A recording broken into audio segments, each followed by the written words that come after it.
ఏపీలో కూటమి ప్రభుత్వం కక్ష సాధింపు చర్యలకు పాల్పడుతుందని వైసీపీ నేత అంబటి రాంబాబు మండిపడ్డారు. పీడీఎస్ బియ్యం వ్యవహారంలో జరుగుతున్న చర్యలను అంబటి ఖండించారు. గోడౌన్లో బియ్యం పోతే డబ్బులు కట్టించుకోవచ్చని క్రిమినల్ కేసులు పెట్టడం ఏంటని అంబటి ప్రశ్నించారు. పేర్ని నాని భార్యను పోలీస్ స్టేషన్కు పిలిపించి విచారించడం కక్ష సాధింపు కాదా అని నిలదీశారు. తామంతా కక్ష సాధింపునకు భయపడే వ్యక్తులం కాదని తేల్చి చెప్పారు.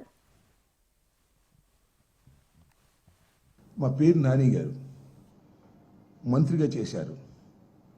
ఆయన ఏం చేస్తున్నారండి? వాళ్ళ ఆయన కేసు పెట్టారు, ఆయన భార్య మీద కేసు పెట్టారు. ఏం కేసు అండి అది?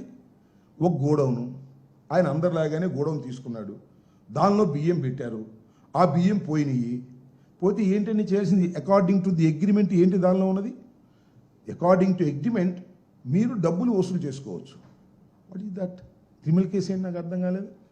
అంటే నాని గారి మీద కక్ష పెట్టారు.